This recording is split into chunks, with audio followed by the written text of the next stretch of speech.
शिबू सरगम official presents.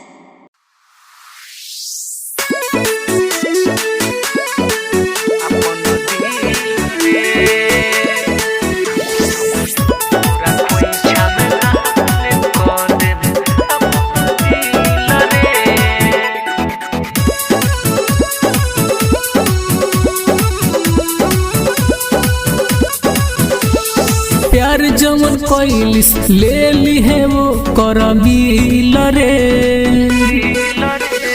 प्यार जमन कोइलिस ले ली है वो करबील रे।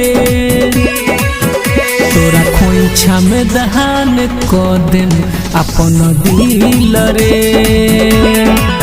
तोरा खोइछा में दहान को दिन अपन दिल रे। ससुर जाके रहता रहेंगील रे। ससुर जाके रहता रहेंगील रे। तोरा खोइछा में दहान को दिन अपन दिल रे। तोरा खोइछा में दहान को दिन अपन दिल रे।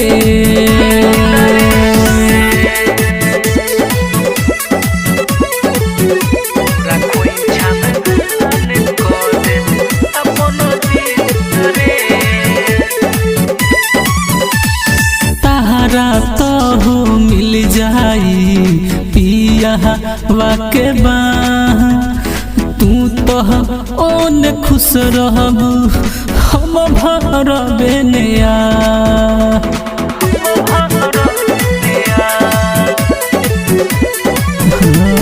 तहरा तो हो मिल जाई पिया वाके बा।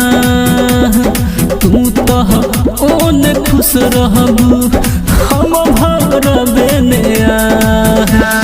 चुपे चोरी आवत रहले मिल रे। कोनो बहाना कके आवत रहले हमसे मिल रे। तोरा खोइछा में दहान को दिन अपन दिल रे। तोरा खोइछा में दहान को दिन अपन दिल रे।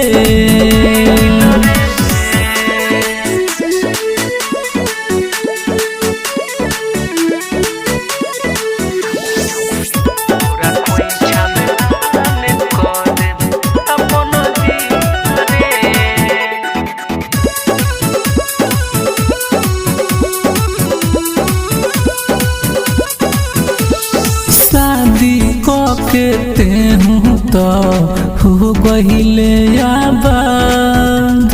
ते तो ओने गच बहारे हम भइनी बहराबाद।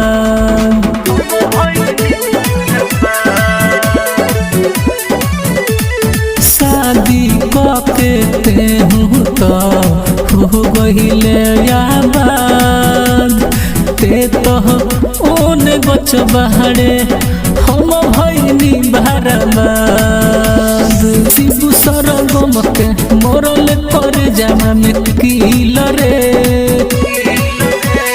शैलेश यादव के मोरल कर जाना में कील रे। तोरा खोइछा में दहान को दिन अपन दिल रे। जो खोइछा में दहान कोइनी